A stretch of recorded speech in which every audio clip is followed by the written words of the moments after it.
In the glittering underbelly of Seoul's elite circles, where power and betrayal danced like shadows in the neon lights, Yura's story began with ashes. Her family's Fabricated modest tech firm accusations, had been whispered crushed under the heel bribes, and of a fatal Chairman Kang, car a accident that corrupt claimed her tycoon whose parents left empire Yura spanned orphaned and skyscrapers and burning with scandals. rage. Fabricated accusations, whispered bribes, and a fatal car accident that claimed her parents left Yura orphaned and burning with rage.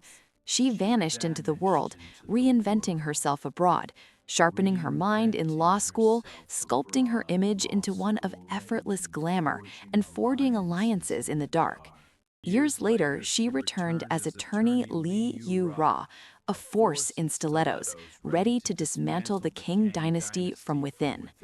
Her target was Eun-kyung, the chairman's daughter, a 28-year-old artist cocooned in luxury, yet starved for connection. Eun-kyung's penthouse studio overflowed with canvases that screamed silent critiques of the world her father built, abstract swirls of greed and isolation. Spoiled? Perhaps, with her galas and imported oils, but her eyes held a loneliness born from a mother's abandonment and a father's icy demands for a strategic marriage. She knew nothing of the blood on his hands. Yura orchestrated their meeting at a high society art auction, her bids fierce and calculated, drawing Eun-kyung's gaze like a muff to flame. "Your work speaks volumes," Yura said, her voice a velvet trap. They talked over champagne, Yura offering pro bono legal advice to shield Eun-kyung's art from exploitation. Trust bloomed like a fragile flower in concrete, but Yura steeled her heart. This was revenge, not romance. As Yura infiltrated Eun-kyung's world, she proposed a ruse, fake dating to fend off the suitors her father paraded. "It'll buy you time," Yura whispered, their hands linking in staged affection at candlelit dinners by the Han River. But the pretense cracked during late-night art sessions.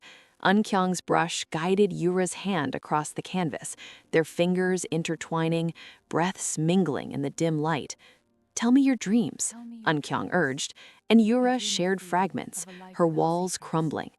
On a yacht slicing through the night sea, under a canopy of stars and champagne bubbles, an argument erupted, Eun-kyung defending her privileged life, Yura's words laced with hidden venom. It ended in a kiss, fierce and unscripted, waves crashing against the hull as Yura's plan fractured. Flashbacks haunted her, a childhood charity event where a young Eun-kyung had shielded Yura from cruel taunts, their innocent laughter echoing like a forgotten promise. Suspicion stirred. Chairman Kang, a predator in tailored suits, hired investigators to probe Yura's shadows.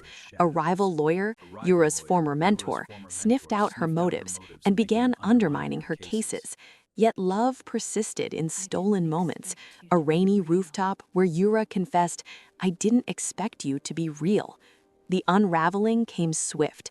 Yura unearthed damning files in the Kang mansion, embezzlement ledgers, bribery trails, and proof tying the chairman to her parents' death. But Eun-kyung discovered Yura's revenge journal, pages stained with fury. "Was I just a tool?" she cried, tears carving paths down her cheeks. Yura's voice broke. "At first, yes, but now you're everything." Courtrooms became battlegrounds. Yura championed a whistleblower suit against the conglomerate, her arguments razor-sharp. Eun-kyung, torn asunder, testified in disguise against her father, her voice trembling but resolute. Amid the chaos, they found solace, a hidden cafe where hands clasped under tables, whispers of "I choose you" defying the storm. Betrayals peaked.